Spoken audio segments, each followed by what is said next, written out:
সেদিন হবে জুমাবার। সবাই যার যার মতো দৈনন্দিন কাজে ব্যস্ত থাকবে। কেউ চাকুরিতে, কেউ ব্যবসায়, কেউ বা কৃষিকাজে, কেউ খাওয়া দাওয়ায়, কেউ চা বিক্রিতে, কেউ সফরে, কেউ বা থাকবে ঘুমে। হঠাৎ করে শেষ হয়ে আসবে এই বিশ্বজগতের সুনির্ধারিত মেয়াদকাল।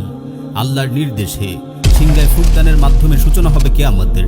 মহাপ্রলয়ের সিংহাধ্বনি বেজে উঠতেই বিশ্বজগৎ জুড়ে শুরু হয়ে যাবে এক মহাতাণ্ডব, এক অভূতপূর্ব ধ্বংসযজ্ঞ।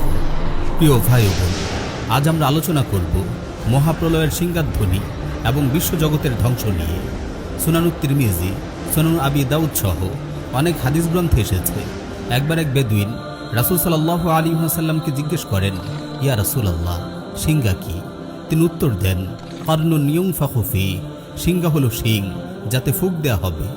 সিংহায় ফুঁক দেওয়ার জন্য দায়িত্বপ্রাপ্ত ফেরেশতা হলেন ইসরাফিল আলাইহিস সালাম। মুসনাদ আহমদ, সাহিহ ইবনে হিব্বান সহ আর অনেক হাদিস গ্রন্থে এসেছে, রাসূল সাল্লাল্লাহু আলাইহি ওয়াসাল্লাম ইরশাদ করেন, কাইফা আনআমু ওয়া সাহিবুস সূরি ক্বাদ ইলতাকামাস সূর ওয়া হানা জাবহাতা ওয়া আসগা সামআ ইয়ানতাযিরু মাতা ইউমার। আমি কিভাবে সুখে দিন যাপন করব, অথচ সিংহায় ফুঁক দেওয়ার ফেরেশতা মুখে সিংহা নিয়ে বসে আছেন, কান সজাগ রেখে মাথা নুয়ে অপেক্ষায় আছেন যে কখন তাকে ফুৎকারের আদেশ দেয়া হবে। প্রিয় ভাই ও বোন, সিংহায় মোট দুইবার ফুঁক দেয়া হবে। কোরআনুল হাকিম প্রথম ফুঁককে আর রাজিফা আর দ্বিতীয় ফুঁককে আর রাদিফা বলে আখ্যায়িত করেছে। ইয়াউমা তারজুফুর রাজিফা তাতবাউহার রাদিফা। প্রথমবার ফুঁক দেওয়ার সঙ্গে সঙ্গে মহাজগৎ জুড়ে শুরু হয়ে যাবে এক মহাপ্রলয়, ধ্বংসের এক চরাচরপ্লাবী মহাযজ্ঞ। এই সুবিশাল জগৎ, অগণিত ছায়াপথ, নক্ষত্রবিধি, গ্রহরাজি সবকিছু তছনছ হয়ে যাবে। সিংহার এই মহাবজ্রনীনাদ শোনার সঙ্গে সঙ্গে সবার কানের পর্দা ফেটে যাবে। কান চেপে ধরে সবাই এদিক ওদিক লুটিয়ে পড়বে। কেউ পরিবারের কাছে ফিরে যাওয়ার, এমনকি ওসিয়ত করার সময়টুকুও পাবে না। আওয়াজের তীব্রতায় ভীতবিহ্বল হয়ে মানুষ, জিন, পশু পাখি, ফেরেশতা, কীট পতঙ্গ সবকিছু মৃত্যুমুখে পতিত হবে। মহাপরাক্রমশালী একমাত্র আল্লাহর সত্তাই অবশিষ্ট থাকবে। দ্বিতীয় ফুৎকারের মাধ্যমে সব কিছুকে আল্লাহ রাব্বুল আলামিন পুনরায় সৃষ্টি করবেন। মানুষ, জিন, পশু পাখি, ফেরেশতারা আবার পুনর্জীবিত হবে, এমনকি মৃতরাও কবর থেকে উঠে আসবে। আল্লাহ রাব্বুল আলামিন ইরশাদ করেন, ওয়ানুফিখা ফিস সূর ফাসাইকা মান ফিস সামাওয়াতি ওয়া মান ফিল আরদ ইল্লা মান শাআল্লাহ সুম্মা নুফিখা ফীহি উখরা ফাইযা হুম কিয়ামুন ইয়ানজুরুন। সিংহায় ফুঁক দেয়া হবে, ফলে আসমান ও জমিনের সবাই বেহুশ হয়ে যাবে, তবে আল্লাহ যাকে ইচ্ছা করেন। তারপর দ্বিতীয়বার সিংহায় ফুঁক দেয়া হবে, তৎক্ষণাৎ তারা দাঁড়িয়ে দেখতে থাকবে। সাহিহ মুসলিমে এসেছে, রাসূল সাল্লাল্লাহু আলাইহি ওয়াসাল্লাম ইরশাদ করেন, সুম্মা ইউনফাখু ফিস সূর ফালা ইয়াসমাউহু আহাদুন ইল্লা আসগা লিতান ওয়া রাফা লিতা ওয়া আউয়ালু মান ইয়াসমাউহু রাজুলুন ইয়ালুতু হাওদা ইবিলিহি ক্বালা ফায়াসআকু ওয়া ইয়াসআকুন নাস।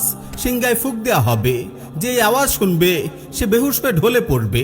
এই সিংহার ধ্বনি সর্বপ্রথম ওই ব্যক্তি শুনতে পাবে যে ওই মুহূর্তে তার উটের জন্য হাউজ সংস্কারের কাজে নিয়োজিত থাকবে। আওয়াজ শোনা মাত্র সে অজ্ঞান হয়ে লুটিয়ে পড়বে, সাথে সাথে অন্যান্য লোকেরাও অজ্ঞান হয়ে যাবে। দ্বিতীয় ফুৎকারের পর সবাই আবার পুনর্জীবিত হবে, কবর থেকে সকল মৃতরা উঠে দাঁড়াবে। কুরআনের ভাষায়, ওয়ানুফিখা ফিস সূরি ফাইযা হুম মিনাল আজদাসি ইলা রাব্বিহিম ইয়ানসিলুন। আর সিংহায় ফুঁক দেয়া হবে, তখনই তারা কবর থেকে উঠে তাদের রবের দিকে ছুটবে। এখন প্রশ্ন হলো, দুই ফুৎকারের মাঝখানে কত সময় ব্যবধান থাকবে? এই ব্যাপারে হাদিসে সুস্পষ্ট কোনো বক্তব্য পাওয়া যায় না, তবে আবু হুরায়রা রাদিয়াল্লাহু তাআলা আনহুর হাদিস থেকে কিঞ্চিত ধারণা পাওয়া যায়।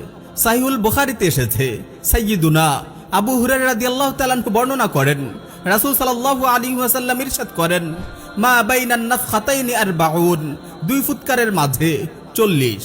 আবু হুরায়রা রাদিয়াল্লাহু তাআলা আনহুর ছাত্ররা জানতে চান, 40 দিন? তিনি বলেন, আমি জানি না। তারা আবার জিজ্ঞেস করেন, 40 মাস? তিনি উত্তর দেন, আমি জানি না। তারা পুনরায় জিজ্ঞেস করেন, 40 বছর? তিনি উত্তর দেন, আমি জানি না।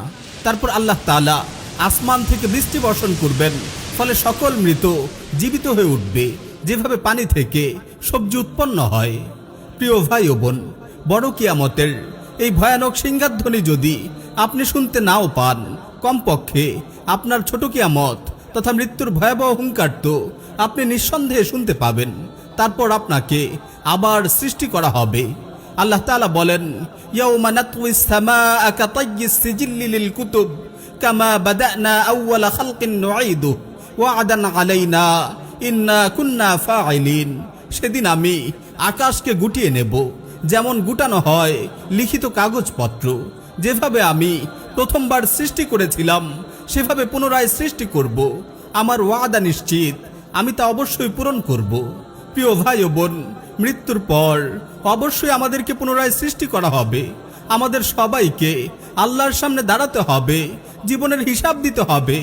যে ব্যক্তি মৃত্যুর পর পুনরুত্থানের প্রতি ঈমান আনে সে সব সময় আল্লাহর সামনে দণ্ডায়মান হওয়ার ভয়ে কম্পমান থাকে। কিন্তু দুনিয়ার ভালোবাসা, জীবনের কোলাহল, অন্তহীন স্বপ্ন প্রত্যাশা আমাদেরকে মৃত্যুর পর পুনরুত্থান, আল্লাহর সামনে দণ্ডায়মান হওয়ার মতো অনিবার্য বাস্তবতার কথা আমাদের ভুলিয়ে দেয়। যদি আমরা এসব নিয়ে চিন্তা করতাম তাহলে পরিবার ও সম্পদের কথা ভুলে যেতাম, দুনিয়ার ভোগবিলাস পরিত্যাগ করে আখিরাতের দিকে মনোনিবেশ করতাম। প্রিয় ভাই ও বোন, আজ যদি আপনি এসব বাস্তবতা থেকে মুখ ফিরিয়ে রাখেন তাহলে মনে রাখবেন, খুব দ্রুত সেই দিনের মুখোমুখি আপনি হতে যাচ্ছেন, যেদিন আফসোস ছাড়া আপনার আর কিছুই করার থাকবে না। কিন্তু দুর্ভাগ্যের কথা হলো, এই আফসোস সেদিন আপনার কোনো কাজে আসবে না।